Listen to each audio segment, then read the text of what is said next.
Welcome everyone to Legion Gaming. I'm your host Donnie. As always, I'm joined by my club co-host Deucy. Cowabunga! Deucy, how are you this fanciful Saturday afternoon? Hey, it's good to be back. Like we were just talking about, it's been a while. We space out our recordings a little more, so I don't know. I'm ready to do this. I've been looking forward to it all week after a couple hard weeks of work, and now it's just time to relax and talk about games. It's going to be a great episode, and I say that every time because, you know, it's hard for us not to have a great time, frankly. But this is a very exciting topic for both of us, and really for just about anyone listening, I'm sure. It's Teenage Mutant Ninja Turtles for the Nintendo. Covering the whole trilogy today of 1, 2, and 3, which is the arcade game, and then the Manhattan Project. But this topic kind of precipitated because of a game that I'll talk about later, Ninja Turtles Splintered Fate. I was like, well, why don't we do Turtles? Like, we know, it's such an easy thing to do. We love the Turtles. We grew up with them, and we love the games. Why not? Because, and we decided to kind of split it up because the one that everybody probably thinks of the most is going to be coming up in like a later episode. Yeah. The Turtles in Time is everybody's favorite. But we wanted to go back to the origins, like the ones that we grew up with that got us excited for Turtles in Time. Yeah, and the ones that we played because we were such Teenage Mutant Ninja Turtle heads that like we just wanted everything TMNT. It didn't matter what it was, and the games, no matter how good or bad they were, it didn't matter. They were TMNT, and that's what we wanted at the time. Yep. So we'll get to that soon enough. But before then, Deucy, what have you been playing lately? Man, in the past like month or so, I know, it's been crazy. It's been crazy. No, I think the craziest part is that, and I mentioned this to you one time just in a random text, but like our currently playing is lining up more now than ever. Like, I know the ones I'm going to mention are probably ones you could mention, like, right alongside with me. The first one is, I was going to talk about that Ninja Turtles Splintered Fate. Another game where, like, I hadn't heard about it, and then when I saw it previewed, and I sent it to you, you were like, oh yeah, I knew about this. I had no idea it was already out. Yeah, because I had sent you the trailer, like, I don't know, it was like a week or two previous to that. And then, you know, I'd heard about it. I heard nothing about it. It was an Apple Arcade game before this. And there's some games in Apple Arcade that I have no interest in Apple Arcade because it's a subscription service, but apparently there's some really good games on there. There's a handful of them. I don't know how great they are. Yeah, when I heard Apple Arcade, I expected your typical like phone shovelware game. Exactly. But this really turned out to be, and I don't think they changed it much for consoles, but like this turned out to be a really good sort of roguelike Hades clone type thing, but with Ninja Turtles, which got my attention more so than any of those other games out there. Yeah, I was a huge fan of Hades. I played that in early access, and I bought it a few times on release. Yeah, it's been out a few times. It's been out a few times. 2 out? That's an early access, and I've heard great things about that already. I think that's a 2025 release. Man, they've been talking about that one for a while. They have been, but they take their time. It's I think that it's Supergiant Games are the developers, and they, you know, each of their games has been excellent. There's Bastion. Pyre's probably one I like the least, but it's still really good. I remember Bastion. That's old on the 360. 360, yeah. And there's also Transistor, which I think is a really underrated sort of tactics game that looks and plays gorgeous. But you know, they've been working on Hades too. But getting back to Turtles, yep. As soon as I heard it was a Hades clone, and it very much is, I was all in. You had the Turtles license. That's just, it's like, what more could you want from this? It is, like I said, surprisingly well done. There's a ton of voice acting in it, a lot more than I expected, and it's all sounds pretty great because they're all, some of them are actually former like Turtles voices from other shows and properties, and some of them are just your typical voice actors from tons and tons of games. Yeah, and the art's really good. Like, all the character portraits are really nice. They all have they all have their distinctive personalities. There's a lot of characters you meet, like Casey later on. And the whole premise of the game is like it's a loop. So you're only going to get so far because you have to level up all of your stats, like all of your abilities, all of your different artifacts that grant you more abilities. And you have to do that over and over and over to get through the game. And it gets pretty hard. Like, I've been through a few times, and I've gone to Shredder's hub, like his sort of you know, the last world, but I get shredded the moment I'm there because the whole thing is like, the more you progress, the more currency you get, which allows you to get those upgrades, and then that's when you can, you know, eventually level up everything and then get through the game more and more. And the whole thing is like, the more you loop through the game, the more that unlocks as far as abilities and everything else.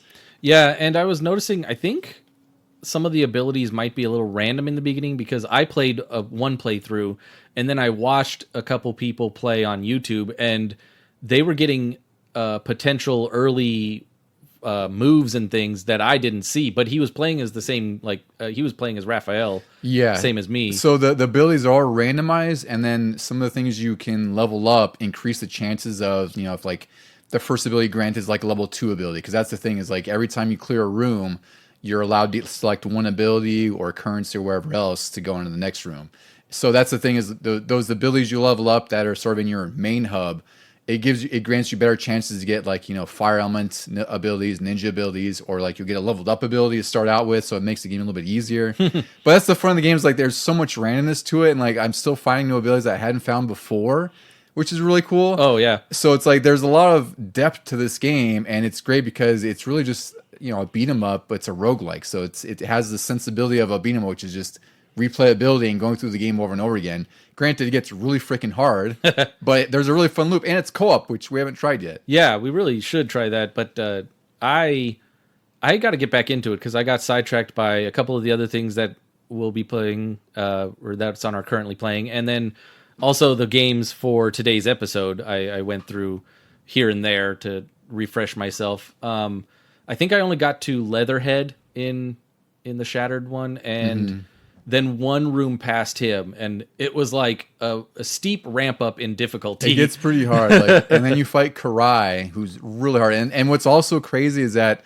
I don't know how it works, but they have different. The bosses can have different patterns. So like later on, I fought a Karai that had like this crazy fire effect that was way more difficult than the previous version I fought. So there's also that aspect to it too. And there's just a lot to this game that I was very impressed with. I didn't expect to have so much fun with it and have so much variety. Another game I didn't expect to have much fun with, but I guess it's kind of classic, is we got back into Modern Warfare 3 because it's now on Game Pass, and that was the only way I kind of wanted to play it was for free. But I've only done the multiplayer. And with you, I have downloaded Warzone, but I haven't gotten into any matches with you on that one. But, I was surprised. I kind of forgot that, like, a lot of the Modern Warfare 2 stuff was going to carry over. The character skins, the guns. Luckily, I'd, maxed out a ton of the previous guns, so I wasn't starting too fresh in this one. And, got right back into the swing of things. It was more of the same, but... I just had this itch I wanted to shoot things again and see the XP, build up and stuff like that. They know how to get you. It's like a drug. Of course, that's how they keep you playing. Like, and from my perspective, like I had bought Mario Kart 3 last year when it was on sale. And I played the multiplayer like a little bit, but my thing was Warzone because I play with my own group there. Yeah. So we play that pretty regularly, and it's also hard because they have their own. They have families and stuff and kids. So it's like when they can play, it's usually like, all right, well, we can play because he's free for a few hours. But get on now. Yeah, and that's the thing. It's like how Warzone could be. It's like some nights you'll be doing really well, getting high placements. Other nights it's like you're getting slaughtered for no reason at all. You get like multiple matches because it's very quick. It's very quick, yeah. And then you might get that one win, and you're like, all right, well, I got to play another. Yeah. So, and then we got back into multiplayer, which has been really great because now it's like at that point where it's like we're almost texting each other, right? It's like, hey, you want to go do some shooting or what? All of a sudden we're sitting there for like 3-4 hours, and we're back into the looking up. But what guns are good? What level has this little sneaky area? That sort of thing. Well, that's the thing is it's funny. Like I always call them a flavor of the week, the weapon that's usually broken for the current time. Oh yeah. So that's how I've maxed out. I think just about all the weapons because of Warzone. But, it's fun when I see a new weapon. I'm like, oh, that's the flavor of the week. Like that, this RPK thing I saw was like a sniper rifle. Oh, yeah. And I built that thing. I was like, oh, now I see why it's broken and stupid, And it's funny that was an old gun that just got made new again with the little thing that you got. Yeah, the little conversion kit. That altered it. It's like, I wonder if they even knew that it was broken because they didn't expect people to still be using I don't know. Modern Warfare 2 guns. My thing with this game and just in general of any game that has to deal with balancing is like obviously the more you have to balance, the worse it is. So there's going to be things where it's like you can only test so many configurations, and it's like I don't think you can mathematically figure out these things of like what's going to be broken ahead of time. No, you just have to let it out into the wild and let the community figure it out. It's up to the community to do all the math and then circumvent your stops. Yeah, and you get mad for 2 or 3 weeks, then they nerf it, and then you find a new weapon that's overpowered. It's just the flow of Call of Duty, but we're in it. Yep. We're having a great time. Yeah. And then I'm going to say for last, but certainly not least for me, this was a game that I was actually really looking forward to coming out ever since you sent that initial trailer for it was the NES World or the Nintendo World Championships NES edition. I've been having a great time with that. It's a fun. I really see it as like an introductory to speed running. That's pretty much what it is, because every challenge is essentially a speed run of some kind. Yeah. I was surprised they should have had Tetris in there at some point, but for like a score challenge, because that was how the original championships worked. Yeah, you had like 2 quick ones, and then the score for Tetris. Maybe there was a score on Mario too, something like that. But like, I do like that they included more than just 3 games that the original championships had. I do understand the critiques from some of the people online about like some of the challenges are just way too easy, but at the same time they're also very introductory. Like you pointed out in a picture, they show a little blurb of like these were when the championships were held, and some of you couldn't make it to them because of travel expenses, and some of them you couldn't make to because you weren't born yet. Yeah, that was my favorite gag that they put right in your face. Yeah, and it's true. Like you got to think about a lot of the youngins these days have no idea what these games were like back when they were first being run, and some of them now, like I grew up with those, but some of them I still dislike, like Ice Climbers. Well, I was gonna say I hate that that's I have my own critiques about it. Like I've been playing this too, obviously, and I really enjoy it. But it's like they should have just done away with Ice Climbers and Balloon Fight. Two of the most useless games you could have added to this. Like I understand that there's sort of a bit of a history with Nintendo, but it's also like you could have picked 2 other games that don't suck, because both those games suck. There's nothing fun about them. No, even these bite-sized challenges are not great. Yeah, I'm sure there's a speedrunning community out there for those games, but those are the only people interested in those games. Yeah, and every most, for me, like I get through the challenges because I kind of have to do some completionist, right? You have to get through everything. Yeah. And I really like this game, but I didn't burn myself out. I just was like, well, there's no leaderboards. There's no real friendly leaderboards. There's no online co-op. This game only has so much legs for me, even though I really enjoy it. It's like without that, I'm just finishing these challenges, and also it's like there's some games I have to literally suffer through, like Balloon Fight, and Ice Climbers. Like I said, I understand the criticisms, but I kind of hate some of the criticisms that are being put out there by like professional speedrunners. I'm like, stick to your own games. Like this wasn't meant for you. This was meant for people who are interested in what you do, but definitely can't do what you do. Well, it's also more of a party game too than anything else, because it is up to 8 players locally. Like there's no online co-op, but that's the thing. It's like you're not going to be a speedrunner playing this, because if you're a speedrunner, you're probably going to play either on emulators or original hardware. You're not going to play an emulated version of a Nintendo game in these bite-sized challenges. Yeah, I was watching some of the speedrunners try to do certain things, and then like they have cut back on a lot of the glitches. So it's like this. What does it say? This tactic is not available or something like that. And it's like, haha, you got to do it legitimate. But it's also like, there's such a niche community too, right? Because if I had like, if we had like my nieces over or something, or if I had some people who never played Nintendo games or haven't played it in like decades, they're not going to be upset that a certain glitch isn't going to be in there. Yeah, right? True. The vast majority of people playing this game in a party setting or a casual setting aren't going to think twice about what glitches were or weren't in there. They're going to be like, oh, this is really cool to play. Like, oh, we're doing a Zelda challenge. It's more about the fun of the game versus the how technically sound it is compared to the original versions. I am hopeful that they do add on like more challenges or different games. Leaderboards would be great. It's not a deal breaker for me, because you do get the little leaderboards at the end of the week when you do the World Championships itself. But leaderboards in the meantime would be pretty fun. But it was also weird to me that like the second day it was out, people were already screaming for like new games, and I hope they put in new games. It's like it's 2 days old. Yeah, that's a little ridiculous. There's some people who I don't know. I think in general, like I don't know how big of a clamor it is, but I just hate when people are just screaming for the biggest games possible when a lot of games don't need to be that big. Yeah. Like this game's been out 1 or 2 days. What are you screaming for? There's 10, was there 11, 13 Nintendo games in here? I want to say, 11 or 13. 11 or 13. There was some odd number like that. Yeah. And there's probably about 150 challenges between all of them, maybe a little more. That's a lot. Yeah. If you're burning through 150 challenges, granted they're seconds long. Yeah. Like I was burning through quite a bit of them too, but also it's like I'm aware I'm burning through them too. Yeah. And I have a billion other games we could play. I just like it now for, like you said, you get burned out of it. But I just like it now to pick up and sort of play a couple rounds while I'm waiting for something. Like, yeah, it's super quick. Yeah. I love it. And then of course you get the sort of OCD where it's like you could beat your time. Yeah. Like you felt like you missed an input or something, so you immediately restart and you're hooked on one challenge for like 15 minutes. I'm still, just yesterday I played a Zelda challenge and I knocked off 1/10 of a second. Yeah, because you're like, I know I could do this quicker. Yeah. And I think that's what's the most compelling thing about this is if you have that itch where you feel like you want to beat your own time, you can. But I just think it's an absolute miss that there's not one leaderboard at all in this game. Like that sucks when, you and I could get S times or whatever, but it's like, all right, cool. Like, what do we? Yeah, like, I have to text you and ask. Yeah, like it's like it's kind of old school in a sense, but at the same time, like there's no excuse why Nintendo couldn't put leaderboards, even with just comparing with friends. Yeah, at minimum. So it's again, that's like a minor nitpick. Overall, like if you're waiting for this game, you're gonna play it, you're gonna enjoy the hell of it because it's a fun time, no matter how you slice it. Yeah, I'm looking forward to maybe we'll do some like couch competition or something with it. And yeah, if we have people over for like a wrestling weekend or something, we can pop that in too. I think it's a fantastic game. Maybe a little overpriced in its current form, but at the same time, like for us, no, it's fine. $50, we were all in for it.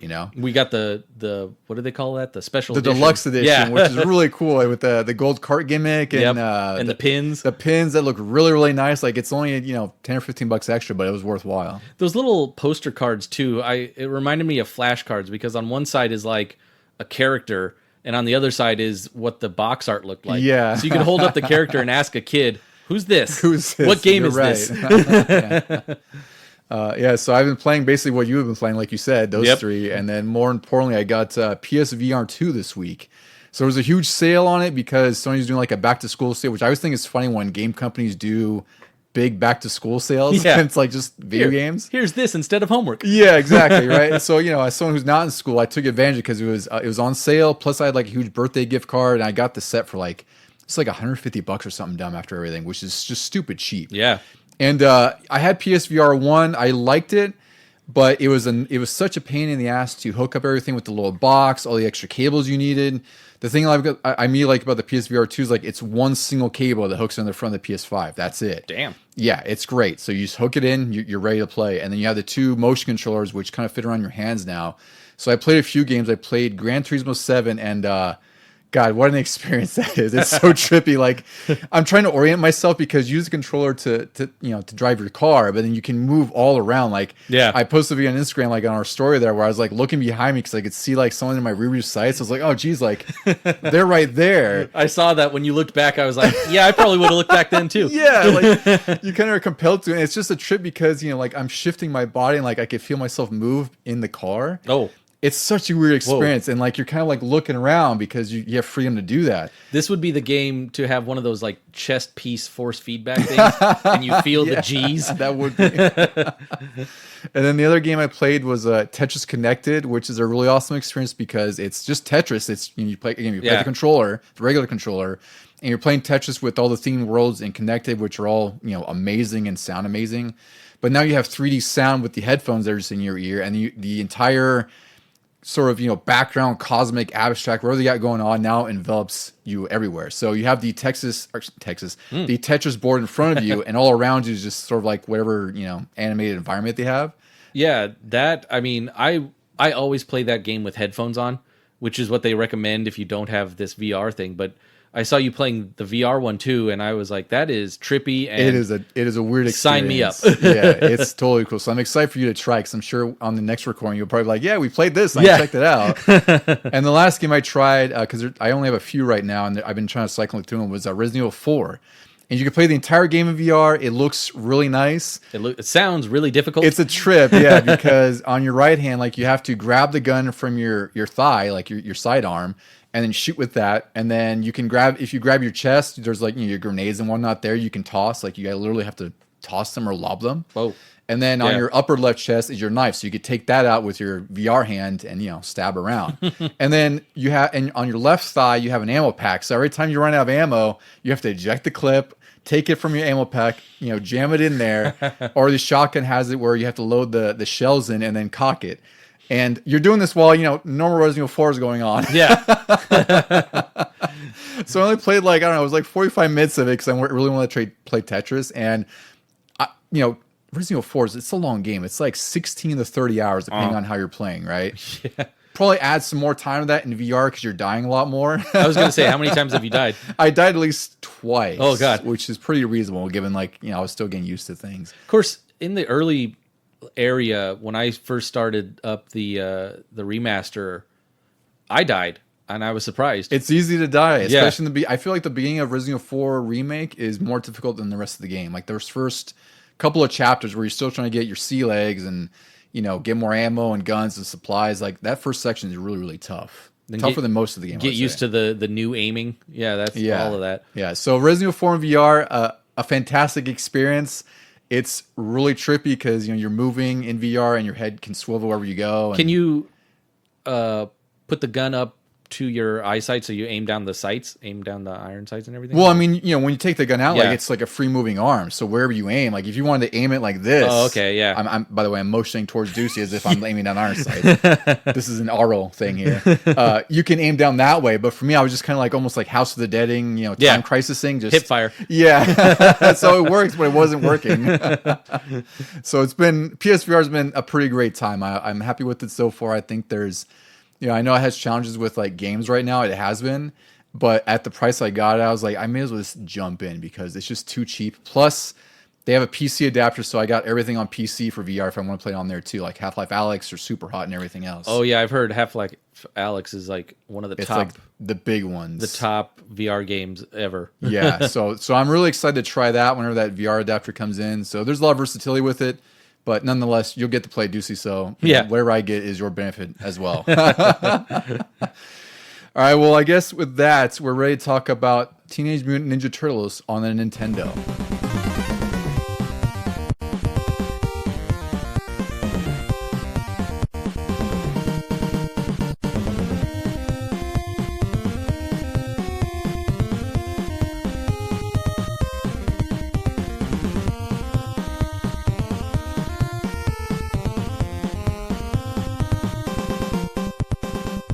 All right, Deucy, we are here at our main event. We are talking Teenage Mutant Ninja Turtles, which originated in 1984. So this year is celebrating its 40th anniversary, which is kind of mind-blowing to me because, as you and I near 40, it's weird to think a lot of things we grew up with are also nearing 40. Yeah, right? Yeah, so the Ninja Turtles started under Mirage Comics.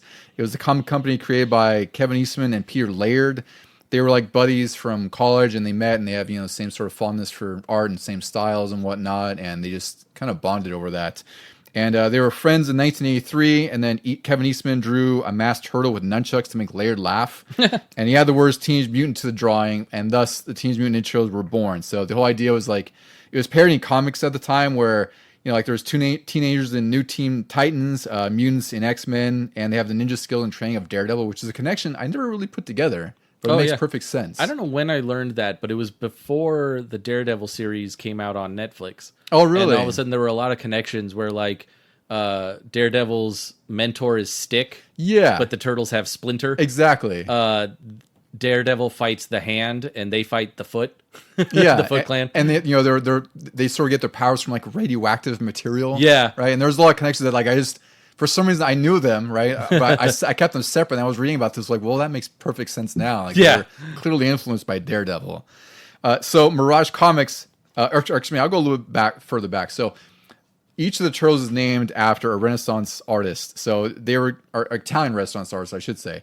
And I guess the idea originally was going to have Japanese names, and somehow these Italian artists, which were Leonardo and Raphael, Donatello, and Michelangelo, it somehow just fit, like when they put them together. Yeah, I can't imagine them with any other names at this point. It's really hard to do that, and it's always hard because again we grew up with it, so it's hard to separate ourselves. Like trying to take a step back and be like, what else could it have been? You're like, I don't know what else it could have been. There's nothing. Like the names of these characters are the names of these characters. Like I can't name them anything else. Dave, John, Tom.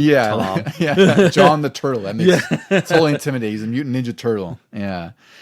So then later on, Mirage was founded in Eastman and Laird's home with a tax refund and a loan. That makes sense. Just much like a lot of things in the 80s, apparently started in a garage. It was a lot easier to do back in the day than it is now. And then they printed about 3,000 copies of the first issue of Teenage Mutant Ninja Turtles, and they sold all through them within a few weeks.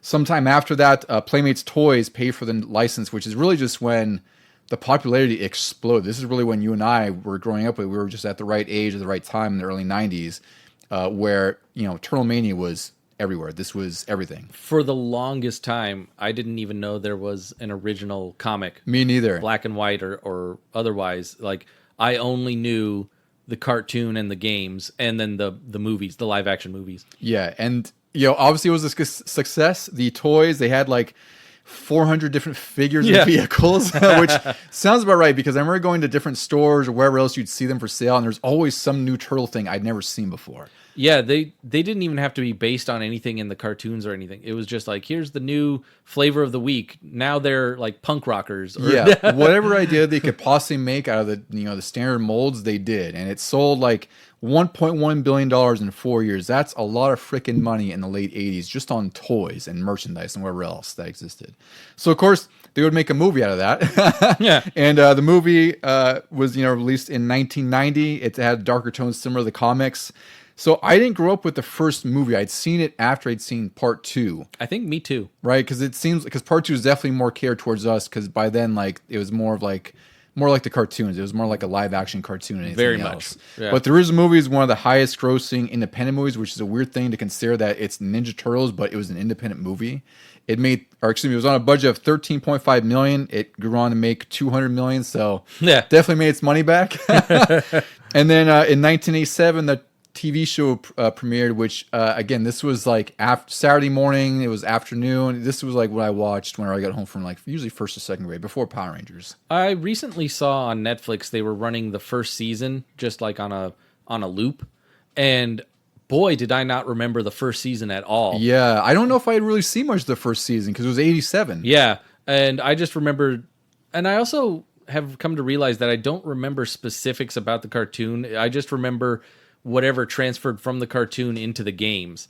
But when I watched the first season, I was like, oh, there's a lot of stuff in here that's in the most recent game, Shredder's Revenge. Yeah. I was like, they really went back to the well for that one. They did. Shredder's Revenge, if you haven't played that out there, you should. It's one of the best beat 'em ups you could buy right now. Yeah. And it's just a love letter to everything Ninja Turtles, which, these, like Shredder's Revenge, you see a lot of things that came from these earlier games, but these early games are what we're here to talk about. So another thing I want to is like there were 2 sequels to the original movie. There was, like we mentioned, Teenage Mutant Ninja Turtles 2: Secret of the Ooze, which was like my favorite movie of all time when I was a kid. Yeah. Like that was it. And there's also Teenage Mutant Ninja Turtles 3, which I remember seeing in the theater with one of our friends. I don't know if you remember, his name was Nick. I think he was in 2nd or 3rd grade with us. I vaguely remember that, yeah. Yeah, I just remember he had like a giant super soaker. That was like our thing he had. But I remember seeing that in the theater, and like I know I liked it, but I know I didn't like it as much as 2. I think the Japanese samurai theme and like going into the past, like it just wasn't working for me when I was like 8 years old. I remember seeing it only on TV, maybe once. Maybe we rented it from Blockbuster or something, but like that was it. I'd only seen it that one time. I don't remember much about it. It's not that I hated it, but I also was like, okay, that was a thing. It's just fine. Like, it just doesn't have the fun or the charm of the second movie. Yeah. It's almost like it's serious, but it's not. It's a really weird story, but nonetheless, this still made money. It didn't make as much money as 2, but it made a ton of money. And of course, with everything Ninja Turtles, they had to make a bunch of games. So today we're talking about the 3 first games that are out on the Nintendo. There was Teenage Mutant Ninja Turtles, and of course there was Teenage Mutant Ninja Turtles 2, the arcade game, and then Teenage Mutant Ninja Turtles 3, the Manhattan Project. And the first game we're going to talk about is the first one that started it all. It's Teenage Mutant Ninja Turtles on the Nintendo, which was released June 25th, 1989. So I was just like, I wasn't even 4 years old when this game had just released. Oh, wow, yeah. It's crazy. I remember playing this when I was in 1st grade. Do you remember playing this as a kid? Like, what history do you have with this first game? Very vaguely. I don't think I played it until we met and I went to your house. That would make sense. Yeah. My friend who lived across the street had Terminator. Ninja Turtles 2, the arcade game. So that was my first foray into Turtles games and loved that one. Then when I played this one at your house, I was like, what the hell is this? Yeah. So I vividly remember getting this at Video Express. I like to talk about them because I got like Fester's Quest there. I got a bunch of my games growing up. Batman. Video Express apparently had a big piece of my childhood, even though it was like there for like a year or two. I don't know where that store went, but I remember getting this game because I was very excited because it was Ninja Turtles. Like even in first grade for Halloween at school, I dressed up as Donatello. Like it just made sense. I was Raphael one year. Yeah, I'd imagine like all of us. I'd have to ask Vito if he dressed up for Halloween. I'd have to ask him. Maybe the circle would be complete, and his cousin might be Michelangelo. I don't know.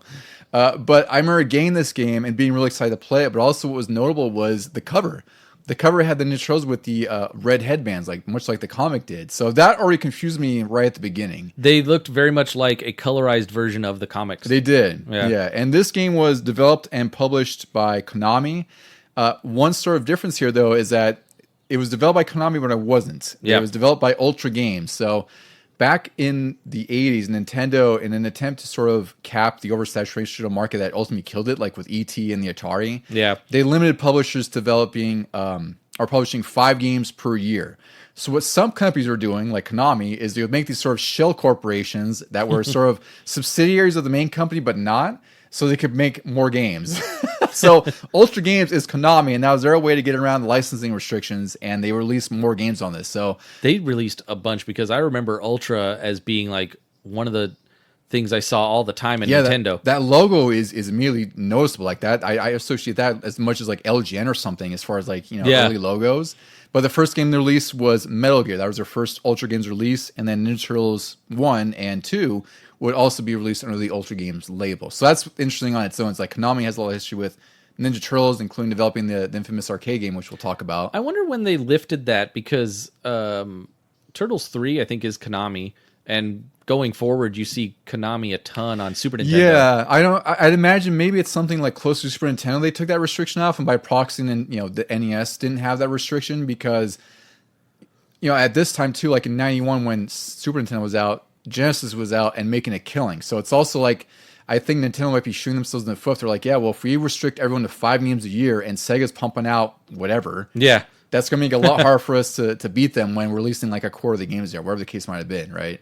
So I'd imagine at some point they're like, yeah, like this restriction made sense for the time, but I think people are at a point now where they're not releasing 37 games a year like they were with the Atari. Did Capcom have a shell corporation? Because Capcom was everywhere too. I was trying to look them up because I was trying to find what other companies had these sort of shell corporations. It was kind of hard to find because anytime I look this up, it would come up with like actual shell companies.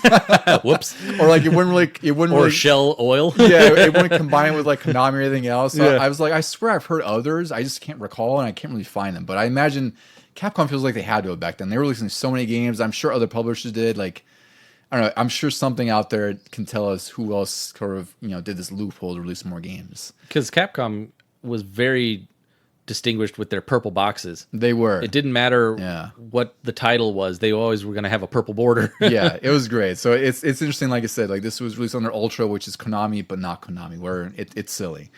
So this game, the story, very much like any Ninja Turtles story. Shredder kidnaps April, and he has the Life Transformer gun, which can turn Splinter back into human form.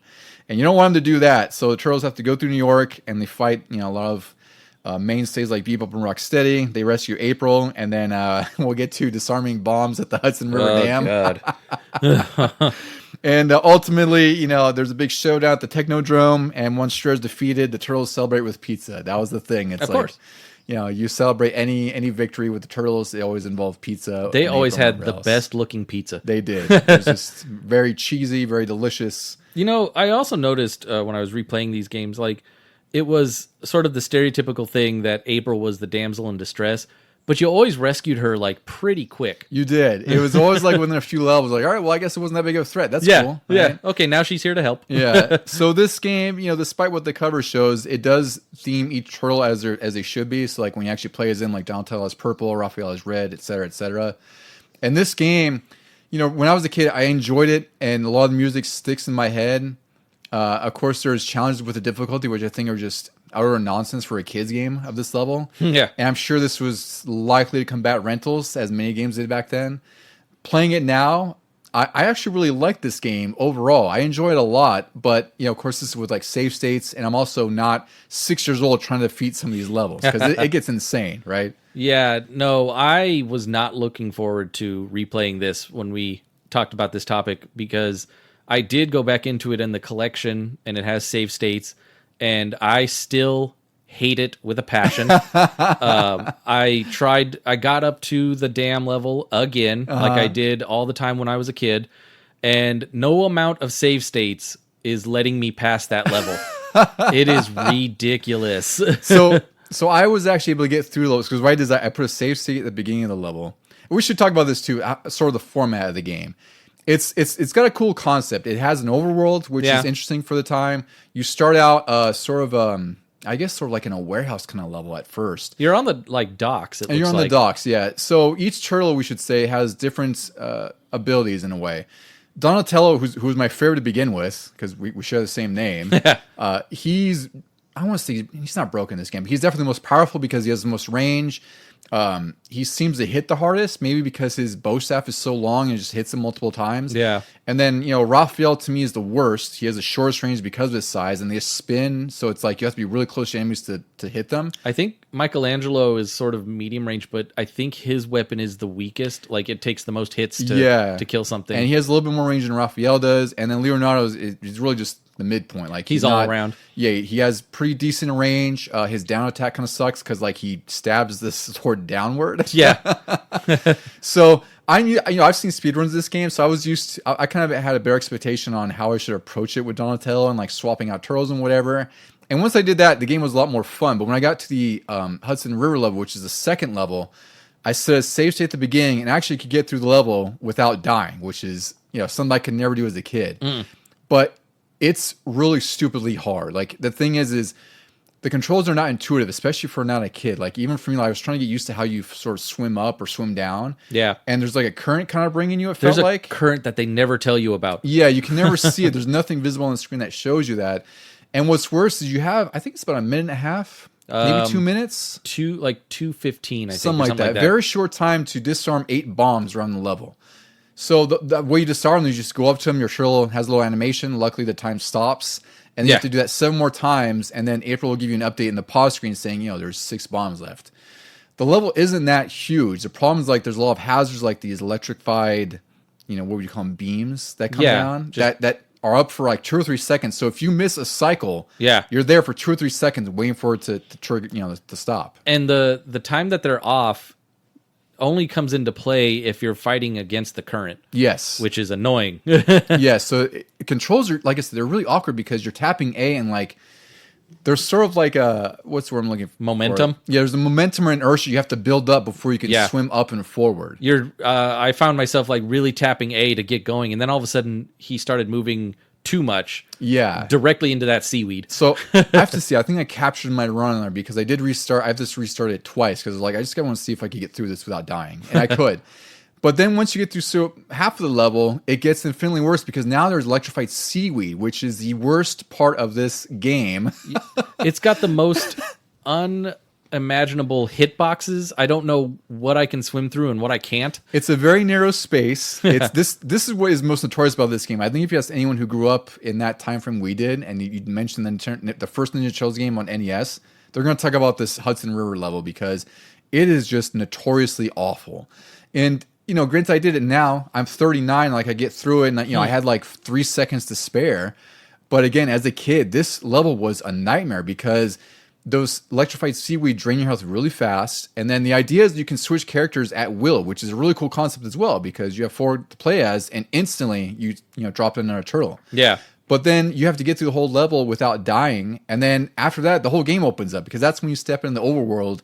And you're going through each sort of warehouse level to get like health or missiles for your turtle car. When the last bomb is defused, do you go right into level 3 or do you still have a little bit? Okay. Yes. So as soon as you disarm the last bomb, the turtles say, okay. Yeah. And then you go on the next level. Thank God. But do they get their health refilled in the 3rd level? I can't remember if my health was refilled, to be honest with you. Yeah. I want to say it was because I would have been really irritated otherwise. The one beneficial thing is that there are infinite continues in this game. So at worst, you'll have to restart a lot of segments. I think it's a pretty ambitious game for what it is, but I think a lot of the hate is warranted in most regards. Even if you can get past the 2nd level of all levels, the 3rd level then becomes this crazy maze. It's cool that you get to drive in the turtle van. Yeah, that's really cool. We all loved that car and that toy, and the turtle van gets missiles and everything, but it sort of becomes this weird maze, and you have to make sure you have enough missiles to get through all the roadblocks. Yes, and that's where I got through the other night because I didn't get very far. I got to the fourth level where it's like a construction yard where you rescue Splinter, and I got to the boss to rescue Splinter, and I died. I was like, well, I'll go on and play. I guess we're playing Call of Duty now, you know? So, again, it's a really cool idea. And then you do have an overall map in your pause screen with it sort of highlights the point of interest, which are really just points where you go through like a sewer or a building to get more items or whatever else. Or pizza. Because you really need health. And that's the other thing that sucks about this game too, is like there's certain areas that have health, but you might lose a lot of health getting to that health. Yeah. So it's kind of a negative effect to even bother. What was the story about the enemies in this game? Like, it wasn't originally supposed to be a Turtles game or something like that, because none of the enemies make sense in this except for the bosses. Most of them don't. Like, you might see Mousers, which are probably the most recognizable. You don't really see any of the Foot Clan necessarily. They look like putties from Power Rangers. They look more like putties, and there's like this weird rock monsters. There's rock monsters, but there's some that also look like these burning sand guys. Oh yeah, that spawn off. They throw out flaming like chicken embers. Nuggets. Yeah, and so there's a lot you won't recognize in this game because of that, and it's where the foot soldiers are just like blobs on the overworld that you can run over, which is funny that you can just. Vehicular homicide apparently is not beyond the Ninja Turtles. But just like the cartoons, they explode like robots. They do. Yeah. So can't have us killing humans. Yeah. And overall, like I said, as a kid, I could see why this game is a nightmare because it is possible to beat, but you have to just grind and stick with it because the later levels are even worse. Like I was watching a speedrun of the Technodrome and there's crap all over the place flying at you. It just looks like the worst nightmare. Really, like if you don't have Donatello or Leonardo, you're done. Mm-hmm. You may as well just kill off the rest of the turtles and and restart because you can go get the turtles. You can rescue them, I think, once per level. But again, like you might lose turtles getting to do that. You may as well just hit continue and restart. Or save states now. Or save states, yeah. So when we should say, like we kind of passively mentioned it, but we've been playing these on the Ninja Turtle Cowabunga collection, which is like such an amazing value for what it is. $20, you get basically every 18 or 8-bit and 16-bit game that was released, plus the arcade games. There's a ton of historical stuff in there. There's like strategy guides. Like that is like the most beloved collection they put into. Yeah, they did such a good job with it, especially those strategy guides. Like I was actually utilizing that on the pause menu just to swim around and see where the bombs were. It was really helpful for stuff like that. And it gives tips, like it gives you things I didn't know about. Like if you throw the boomerang, you get a few sub weapons in here. I was going to tell you about this. Yeah, it's really cool. So if you throw the boomerang, pause and switch to another turtle, that turtle gets the boomerang as well. If he catches it. Yeah. So it doesn't disappear necessarily. It's just you can flicker it out, and then each turtle can have boomerangs, which is I think one of the better weapons in there. Yeah. But nonetheless, like this game is just it's hard as hell no matter how you slice it. It's just you can play it for the nostalgia. I think it's fantastic now with the save states and the tips and everything else. But in 1990, this game was definitely one of the hardest Nintendo games I'd ever played. It was funny. You listed the stages and their names and everything. And like for the longest time growing up, I had no idea that these were... I mean, I know locations in New York, but I didn't know the game was basing them on... I had no idea either. Like, I was like, JFK Airport. They went to the airport? Yeah, it's like they have streets in New York, Hudson River Dam, Wall Street rooftops, JFK Airport, South Bronx Lair, and of course the Technodrome. Yeah. And it's crazy because there's only 6 stages in this game, but it's a pretty lengthy game because you have to do things in between those to get there. Like whether you have to go through transfers of buildings, because you enter a building, it's going to exit somewhere, which might be somewhere on the map that you couldn't access before. Yeah. So it's a pretty cool game in terms of the ambition it tried to go for. It's just the difficulty kind of kills this game. It's not the most fun. And I think there's 2-player in here, right? Or is it 1-player? No, it's only one. Is it only one? Yeah. So you can even. I guess you'd have to switch off with your buddy if you're doing that. I think you could do it kind of like I think we did this once maybe where everybody just picks a turtle and then you're like, okay, I'm gonna go to the pause, I'm gonna switch, and now you get to play. Like, I'm almost dead. Yeah, well, get me some health when you can. So fun game to revisit. I like it, but I also can objectively say like it's not a great game either because it has a lot of problems and they're pretty big problems, especially in 2024. These are even worse in the early 90s, A couple of speedruns because, of course, there's people who have just mastered this game. Like, I don't know how much, I probably put like maybe an hour or two, like when I played this recently, and I got, like 4th level, which is still really hard. That's with save states restarting, continues, wherever else. But someone named Skunky48 beat this. He holds the record, or they hold the record for any percent with 16 minutes, 33 seconds, which is ridiculous. There's Glitchless, which is done by the Master, the NE Master. That's a weird name. And the Master, 18 minutes 3 seconds. Maybe it's Thine Master. Thine Master, I don't know. yeah. And they're tied. Was it? I'm quite tied. New. Oh, so that'll come up later in the next couple of games. Oh, did you put that on there? Yeah. Okay, I got you. Yeah. So they tied 14th for any percent no out of bounds. Is that the category? Maybe. That's what I'm assuming noob might be. I was wondering. I was like, what is this noob? Like, I know OOB is out of bounds, so it must be no out of bounds or something. Yeah. So again, people master this game. We have not. I don't know. Like I've seen speedruns of this, and it's just ridiculous how these. They just walk like they know the programming and they know an enemy isn't going to hit them. Yeah, they know exactly where enemies are going to spawn on the screen. They use Donatello's bow staff to its most optimal effects. And they get through the game in like 20 minutes. It's really ridiculous. It's worth watching if you're not going to play this, check out a speed run. You can also witness how ridiculous the game is and how it's like, it looks like a machine's playing it. But also the Cowabunga collection has a watchable mode. So you could hit X, I think it is, and you could watch like a playthrough of it and also jump in at certain points, which is another great feature it has. Yeah, I'll be like, okay, get me past this level. Yeah. Okay, now get me past this level. Like I don't feel like playing this boss. Just do okay, it you know me. what? Get me past the Technodrome. Thank you. So, we leave Ninja Turtles 1 and where it's at. It was fun for what it was. It was another piece of Ninja Turtles that we could have as kids. And it's like, we had no other games to play for Ninja Turtles except for this. Funny fact about this one, like we're about to go into Ninja Turtles 2, the arcade game. But in Japan, this is Ninja Turtles. This is TMNT. Yeah. And the first one we just talked about was called, and this is kind of awesome, Extreme Ninja Turtles. Legend of the Extreme Ninja Turtles. That's even better. I was like, whoa. Yeah, they're Extreme Turtles, then they have a legend behind them. Yeah. But the game was not as legendary. Nope. I think it was pretty much the same in Japan. It was, yeah. But I think this next game is legendary. Yes. For many ways, more ways than we expect. So we're talking about Teenage Mutant Ninja Turtles 2, the arcade game. This was released in 1990 under Ultra Games from the Nintendo. And they had the full title Teenage Mutant Ninja Turtles 2, the arcade game, because they wanted to make sure it was distinguished from the first game. Like you couldn't confuse the two, which you couldn't anyway. If you're looking at this game and the first game, there's no way you can confuse the two. I don't think. They also wanted you to know because at this point the arcade game had come out in arcades, and they were like, "Hey, you want that but at home? Yeah, so to give definitely go for this one." Some context for the NES arcade game. The arcade game was released in 1989, also by Konami, and was like a huge hit. They had outsourced U.S. manufacturing to keep up with demand, which tells you how popular this game was. Whoa. They had 2- and 4-player cabinets, which, I don't recall seeing this cabinet too much when I was a kid. It was always like Turtles in Time. But when I did see this, it was like a special thing because they had X-Men had the four stick configurations. Yeah, I don't remember seeing 2 sticks that often. Me neither. It was when I saw that. It was simply this because you had your favorite turtle and you would choose them. And God, like this game holds up today. Yeah. I would say the graphics are some of the best sprite work of the early 90s of any arcade game. They were pretty much the same as Turtles in Time. They didn't change much for that one. Yeah. When they made this one. It had the theme in the beginning. Like that track mode is like one of the most badass things I remember as a kid. Oh, that was definitely the catch. When it was just on demo mode. Oh my goodness, you would see it and hear it, and you're like, I want to go over there. You'd hear like the beam coming out of the sewers, yep. and then the Turtles theme kick in, and like that's all you need. There's my 50 cents just for you.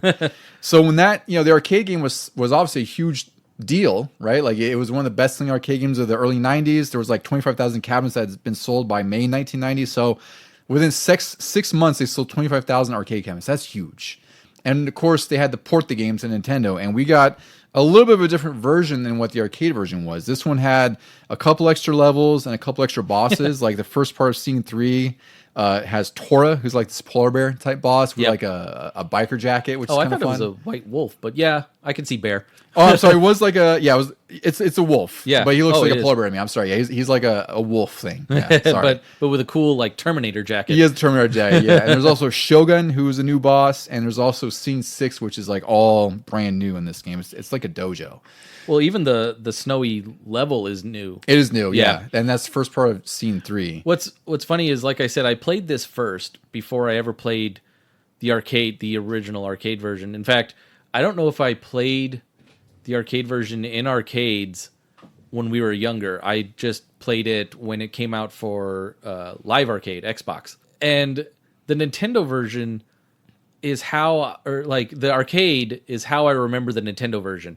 Until I went back and played it, I was like, oh, okay. Yeah. It was still good, but it was like, you could definitely tell the differences. So I unfortunately didn't own this when I was a kid. This was one I really wanted to get, but it was just something that I never really saw for sale.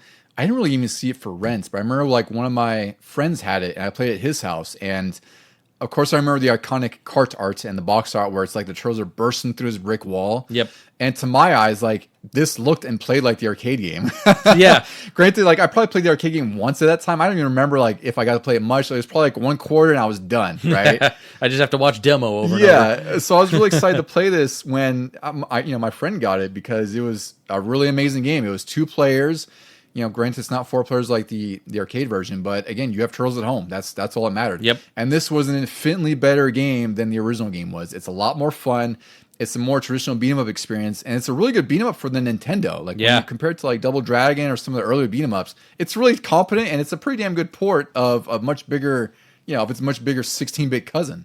I feel like we played this a lot together, even though you didn't own it. I must have like borrowed it from my friend, and then we played it either at my house or I would bring it over. Yeah, it's to me this is an NES classic for for many reasons. I think it plays really well. Of course, there's now you could say the concessions are there, like the sprites are smaller, there's less animations, but again, considering it was a condensed arcade game, it's really nice. It looks really, really good for what it is. And I guess this is to combat the rentals, but like it still has the arcade cheapness. It does. It's really hard, and the bosses like are pretty much unavoidable. Like their hitboxes are inconsistent, so you get a lot of cheap hits in, and not to them, it's to you.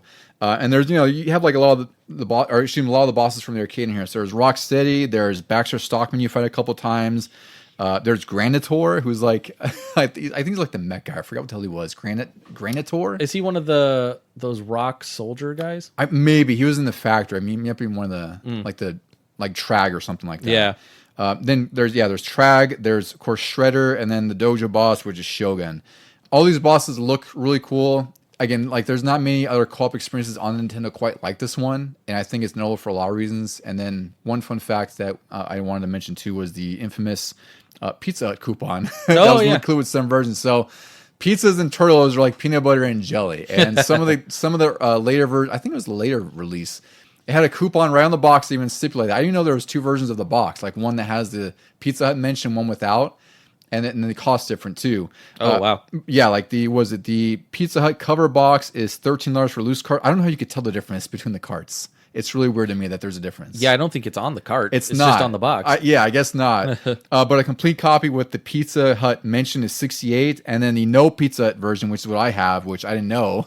Ooh, nice. Yeah, but it's like $93, which I didn't pay that much for that. But I was like, didn't know it was that much. It's like 30% more for having a freaking. I feel like it released first with the Pizza Hut coupons, and then that's what I thought. The later right? editions got no. Maybe not. Yeah. So it's where there's a little bit of a cost difference in there. I chuckled when I was replaying this on the collection because some of the levels had Pizza Hut advertised in them, but now it's just like black posters of nothing. It's just blotched out. It doesn't even just say pizza and like generically, it's just black. Yeah, it's funny though because Limited Run did a physical run for this, and they did include a pizza coupon that you could actually use for a personal pizza. Nice.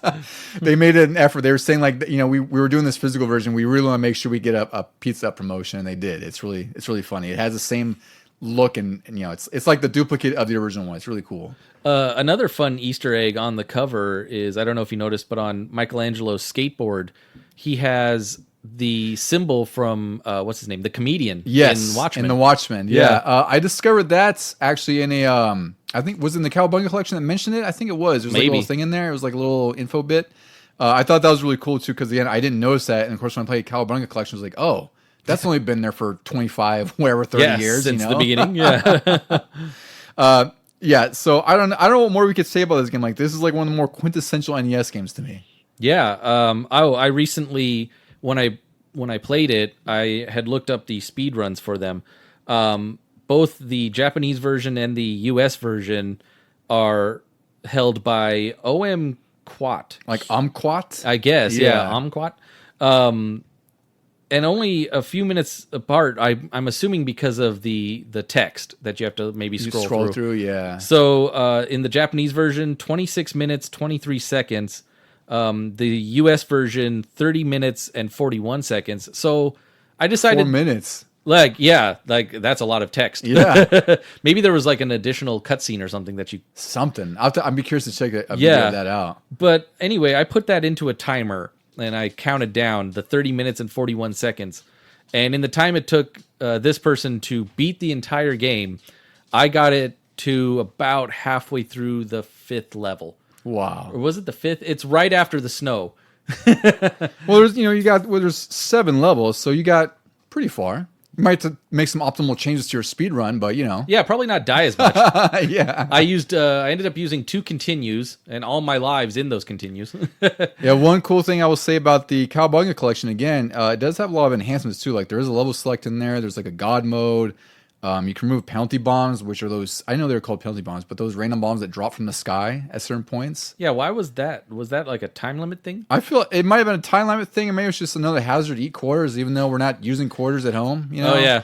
And there's also a nightmare mode, which adds more enemies to the game, which is pretty crazy. Ooh, thank you. This one, for my timed run, I turned all of that off. So it was the authentic Nintendo version like with screen flicker, the base version, slow down, all of that. Yeah, but yeah, I really do love this game. It's definitely my, I didn't put on my, I don't think I put on my top 10 NES games. I don't think I did. It might have been like an honorable mention or something like that. Yeah, it might. But it's up there. It's like probably top 20. It's one of the games I have the most fondness for from that era, despite not owning it. Ironically, like anytime I could get my hands on it, it was always a great time. Well, that's true. I still don't own it. I have 1 and 3 now, but I still don't have this one for some reason. Oh, that's right, because I should have checked when I was at the store yesterday. Yeah, because I meant to. I don't think it was there because I feel like I would have passively seen it in the case. Oh, yeah. I'm like, oh, yeah, I do see one of that one because I picked up a game there. Yeah. Maybe we'll find it later. We could. Yeah, it's totally possible. Yeah. All right, Deucy. Well, we're going to reach the end of our trilogy here. And this is kind of a weird one for me because I didn't get to play this at all when I was a kid. It just disappeared from existence. Maybe I was just too much in the Super Nintendo. But we're talking about Teenage Mutant Ninja Turtles 3, the Manhattan Project, released in February 1992, published and developed by Konami. And this game was sort of based on the 5th season, or based on the TV series released around the 5th season, which I should say, like the TV show lasted for 10 seasons. Didn't feel like that when I was a kid, but also maybe because midway through I was into Power Rangers, so I wasn't really paying attention to Turtles at that time, true. Right? And like everything just felt like a rerun at that point. It did, because it was on daily. Yeah, exactly. And I think, like I said, Power Rangers Man just took over, and I don't even know when it was on anymore. Like Turtles really.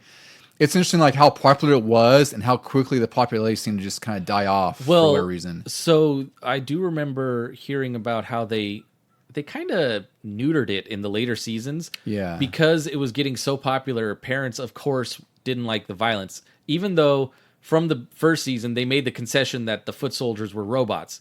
So the Turtles could use their weapons and everything against these robots, and then even that was too much. So all of a sudden, the Turtles started not using their weapons, kind of like in the movies. Yeah. And then they were getting, like, random new things. Like, Michelangelo went from nunchucks to, like, a grappling hook on a turtle shell type thing. I remember that thing. He was swinging it around like a rope. And, like, Donatello, he had a stick, and yet he still had to change up into something else. Like, it was very weird towards the end. Yeah, and that's the thing is I don't remember any of that when it happens. Yeah. And then, I think Secret Galaxy maybe did a video on Ninja Turtles, but, there's probably a bunch of YouTube videos I've seen over time where they've talked about that, like sort of the decline of Turtles and, especially with the show where it lasted like 10 seasons, but it did that thing where partway through they changed everything for whatever reason and it just kind of killed it for kids and everyone. Yeah. But nonetheless, like they're still releasing games. The games were as popular as ever, but the show was just kind of on a decline, it felt like. So the Manhattan Project was released in 92, like we mentioned. The story's here. Oh, yes. This is after Turtles in Time is already out, right? It is, because I got Turtles in Time, like, would have been early 92, late 91, I want to say. I forgot when I got it, but I think just everyone was transitioning to Genesis and Super Nintendo. Yep. So this was just kind of not under the radar, but it's like if you had a Nintendo, you would play this. But if you had Super Nintendo or Genesis, you probably weren't going to get this either, Yeah, because it's only February 92, but it is still an expensive game to get if you have like a complete version, which is what, $275? Yeah, so a loose cart's $33, which is reasonable, and then if you want a complete copy, $275, which I kind of expected because it's just. Again, I never saw this for sale back then. Like, I'm sure you could order it. I'm sure it existed. Wherever I was as a kid, I just never saw it. This one, I think I've mentioned it before, but this was the very first game I rented at Blockbuster. No way. Yeah. I did not know that.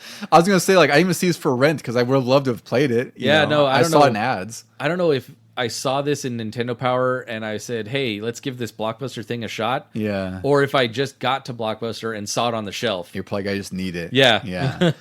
So the story here, we didn't go to the story in Ninja Turtles 2 because it's very much like the first game. It's just April and Splinter get kidnapped. You go out and rescue them.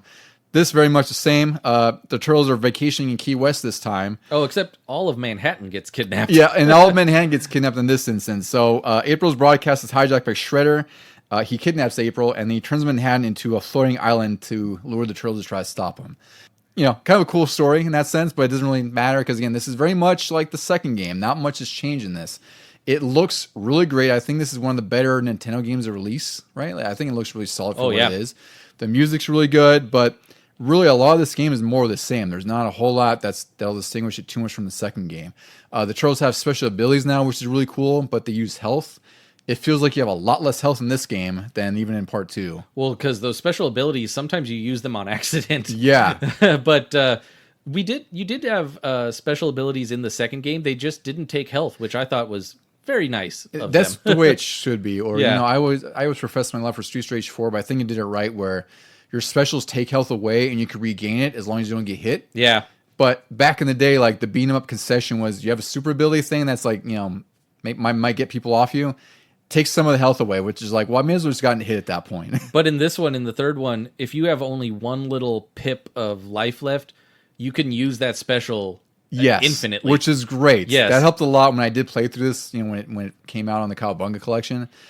You know, it's like, it's hard to say, like, this game, I really like it, but then it's like, Turtles in Time was out at this time. I'm pretty sure Hyperstone Heist was also out. Yeah. So this is just a lesser experience compared to those two, even though it's like a beefy game. There's 8 levels. The first level is Fort Slaughterdale. I think the names of these are really great, by the way. Fort Slaughterdale Beach, Typhoon Tidal Pool, Brooklyn Bridge is falling down. I like this one a lot. Welcome to the Jungle. Yeah. Someone's a GNR fan over there at Konami. Sewer Pipe Nightmare, Technodrome, Vertigo Point Tower, and Krang Spaceship. And then you have a whole bunch of Turtles bosses. There's Bebop, Roxy, Slash, Dirtbag, Leatherheads in here, Toka and Razor. This definitely used a lot more of the enemies that we knew from the cartoons. It absolutely did. And the movies, Toka and Razor. Yeah. And oddly enough, because I remember the cover a lot about this John. I remember seeing the Triceratops in there. I didn't know who he was. His name was Triceraton. He's not even in the game. He's just on the cover for whatever reason. Yeah. It's a really weird thing to include. Like maybe they ran out of time or I don't know what the case was, but I thought it was always weird that he's on the cover, yet he doesn't appear in this at all. And overall, like, I don't know, what can you say about this? Like, it's a really great beat 'em up. I'd say it's insanely difficult, more so than the second one. I was about to say that. This, for some reason, this was never even released as an arcade game. We're pretty much past the arcades being popular.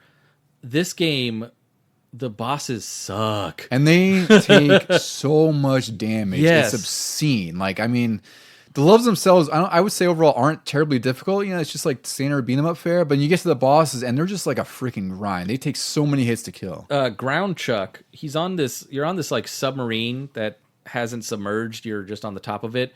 And he like grabs a pipe off the wall and just constantly swings it like a baseball bat. Yes. There's no opening to get in there and finally get a hit on him. And a lot of them have invincibility frames, so there's times where you can't really hit them because you're getting hit. Yeah. And you take so much damage that, like, really, I prefer the second game just for that reason because it's difficult and it has its arcade cheapness, but it's still within reason, as weird as that sounds. Yeah.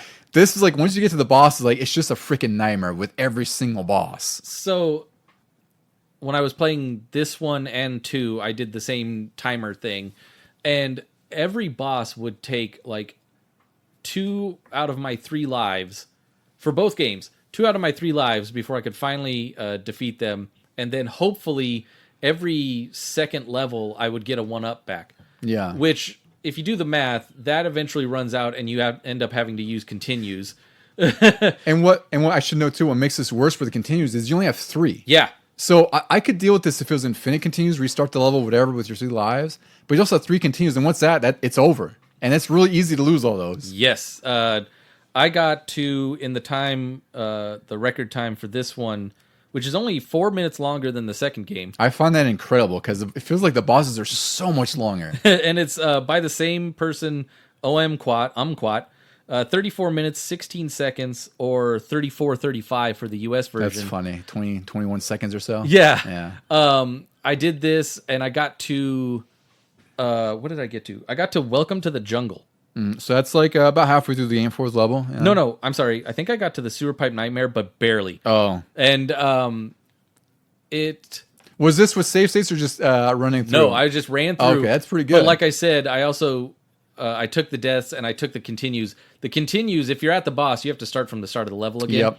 But then I would kind of go through the level quicker this time because I knew where I was going, what I was doing. Yeah, I don't see... I'd have to watch the run through to see how this person handles these bosses because that is ridiculous. Yeah, I think ultimately that's really again the most difficult part of the game are these freaking bosses. Like if they were maybe cut down in half as far as length and like their HP, maybe not as bad. But this will like it just gets tiring at that point. Like, yes. The bosses are fun to fight. Like when you get to an end boss, you can deal with some nonsense or some BS. But when the whole boss fight and every single boss fight is nonsense and BS, it's just as kind of like. This isn't fun anymore, even with co-op. With the Cowabunga collection, though, I did turn on, not for my timed run, but for my regular playthrough, I turned on the infinite lives. Yeah. And then I sort of made it a game where I knew I was going to die, so every death I would switch to the next turtle in line. That's funny. Just rotate through. And I just rotated through all 4 of them constantly. Sometimes I would have like 2 or 3 of them in one level. I bet. Yeah. Overall, though, Deucy, I'd say like this game still really fun. It's enjoyable. It's just... It has its own problems that I think really are not to its benefits. And then of course, like, we'll do another episode later on about Turtles in Time, Hyperstone Heist, and like the next sort of 16-bit era of games. Maybe even Shredder's Revenge thrown in with we those got guys. to do that for sure. I think that's going to be in there. Because that's like the culmination of all of these, right? Yep. At the end of the day, like, there's a lot of history with TMNT and beat 'em ups, and Shredder's Revenge is sort of like the capstone of like everything over the last 30 years, and it's just damn near flawless in my eyes. Yeah. But these, Manhattan Project in particular, like, I don't know how to place this one because I really enjoy it. But then again, like, there's Turtles in Time. So it's like, if you had that, there's no reason to play this really. Yeah. This is, I assume a lot of people who played this probably had it because they only had a Nintendo or whatever the case was. It's kind of hard to recommend these days, despite its, it's nostalgia. I think I still would because the graphics, you can tell, are definitely a step up. Like I said, Shredder's Revenge, they have those extra skins, and one of them is the Nintendo version of the Turtles. And that is really cool. They based it on this one, on Turtles 3. I would definitely recommend it more now that it's on the collection than the original version. That's true. Because the Infinite Lives is a godsend. Like, I just want to see the game and see the levels, so I know I'm going to die, and I don't care. I should say that, yeah. I'll distinguish do because I'd say the NES one, if you were to play that on the NES, probably hard to recommend from you because you have the other games, right? But Cowabunga Collection, just with the Infinite Lives and God mode, run through it. Yes. Because it's just so much more playable when you're not worried about dying and losing all your continues and restarting the entire game. It's also fun. They added this one move. It's a throw, but it's like you don't have to get in close. You just do down and the attack button, and they like stab the person and throw them behind them. That seems to be the most effective move to use, I think. I don't know if it does more damage, but I was using that over and over and over. It's a one-hit kill for every type of foot soldier. Yeah. And I know it's what the speedrunners utilize the most. Because it's a super quick attack and it's easy to do. But again, then it becomes at that point, it's like, beat 'em ups are kind of repetitive by nature, but then at the same time with this, you're just hitting down B over and over and over, right? Yeah. You're doing one move. It doesn't make you feel like a turtle, because also like the turtle's moves aren't as effective as using that one little pole, vault thing. Yeah. But again, like if it's on the Cowabunga collection, you're going to play this. I'd say it's worth playing through with all the cheats on, or some of the cheats. It's weird that like I have such fond memories of it. I know it was my first rental, but for some reason, I just remembered really, really liking this one, even though back then, I'm sure I got to only the same place that I can get to now. Yeah. With the continues and the way the bosses are cheap. But I would always think about like, oh, Turtles 2 was sort of a downgrade compared to this. But like you mentioned, it's probably better just because it's a little easier to get through. But I would still recommend both. Yeah. really, like I said, if you're playing the Cowboy Collection, there's no reason to go through any of the games. Like, just go through all of them because they're all fun in their own ways, and the enhancements really make it. Like, if you're going through the original game like an emulator, you're probably going to be really annoyed, especially when you fight any of the bosses, you know? Granted, you can use save states on emulators too. But nonetheless, like, I'd say these trilogy of games hold their place in the NES library. Like, I think all of them are influential in their own ways. They could easily be top 20, all three of them, top 25. I would say that's fair. Yeah, because, you know, again, like, despite my problems with 3, it's a really gorgeous beat 'em up on the Nintendo. And again, like, if you didn't have access to Super Nintendo, it's the best beat 'em up you could probably get at the time in 92. I don't think there's... nothing else comes to mind. Like, you know, what, Final Fight Mini? Was that what it's called? Oh, yeah, the NES one. But it's like, that's even more difficult to find. You probably would have never played that when you were a kid. I don't even know how good that one is either. I didn't even hear about that until, like... Mighty Final Fight, that's what it's called. Recently. Yeah, yeah. So, again, in 1992, it's more Turtles. It's more of what you want. So you're going to play it. I just think, like, it's sometimes going to be more annoying to play than anything else. And to that point, like, that's why I added this note in the first game was Umquat played the first game, but only on that no out of bounds mode, and only got tied for 14th. That's crazy. Whereas they're the record holder in every other version of the beat 'em up types. Well, and again, that does, you know, make sense because the first game is a drastically different game. Yeah, like, it's an open world. Loosely termed adventure game. It's like they were like, well, I'll just play this because it's Turtles, but it's definitely not my Turtles. Yeah. So as far as ranking them, I'm pretty sure we're going to be on the same page. I would say my rank is Turtles 2 is my favorite out of the 3, then 3. And as much as I enjoyed playing through some of 1 now, it's just dead last third for the difficulty and how annoying of a game it could be just to play. Like, if it was between, obviously, Turtles 3 and 1, there's no chance I would take 1 over 3, right? Like, I would play 3. I'd be like, hey, you want to do some co-op? Like, we'll have a much better time than we would with the first game. 1, we would have to be very determined. We're doing this on purpose. Yeah. Mine, I would also throw in the original arcade. I would probably okay, if you want to include that. First. Yeah, first for sure. And then the Nintendo version of that second. 3 third. Then, like, every other Nintendo game. Every Dark Souls and Elden Ring. And then maybe Turtles 1. I think we should try out... Well, actually, it doesn't matter because I don't have a save state before the Hudson River. But I'd be curious if we tried to get through the Hudson... Well, it doesn't matter because you said you couldn't get through it. No. And I, like, barely got through it, so it wouldn't matter. But yeah, I think that's totally fair. Like, the first game is very hard to love. And, you know, there's enhancements that make it tolerable these days. But, again, in 1991, it was kind of a nightmare, even though it was Turtles and the only thing we had. The other 2 games, you could definitely play them, have a much better time. They're also 2-player, more importantly. Yeah. But if you have any thoughts about Ninja Turtles in general, games from the 8-bit era, 16-bit, or just Ninja Turtles, anything, please let us know. You can email us at LegionGamingPod@gmail.com. And, of course, we're on Instagram posting a lot of cool stuff at Legion Gaming Podcast. Next week, or I shouldn't say next week, in 2 weeks, we're doing another fun episode that Deucy suggested, which I think is a really cool one. It's going to be comparing the Genesis and Super Nintendo versions of Jurassic Park. That's going to be a fun episode because those games couldn't be more different than you could ever imagine as far as platforms and just what the games are like. This isn't going to be a battle like the Aladdin episode. This one is just going to... We're going to talk about how they're different. And there's significant differences. Yeah. So I think that'll be a really awesome episode because... You know, I grew up with the Genesis version. Deucy grew up with the Super Nintendo version. But, you know, he would play the Genesis version at my house, and I would borrow the Super Nintendo and fail at his house and whatever, you know. So it'll be a really great episode. And then eventually we're going to do another part to Ninja Turtles because we'll never have enough Turtles. And we'll cover the 16-bit era. So that's forward to come. We don't know when. We just kind of fly by the seat of our pants sometimes and release what feels good. Until then, Deucy, any final words for our friends who are going to go off back into the sewers? Oh, well, everyone, remember, wise men say, forgiveness is divine, but never pay full price for late pizza. I love it. Pizza sounds good right now. Thanks, everyone.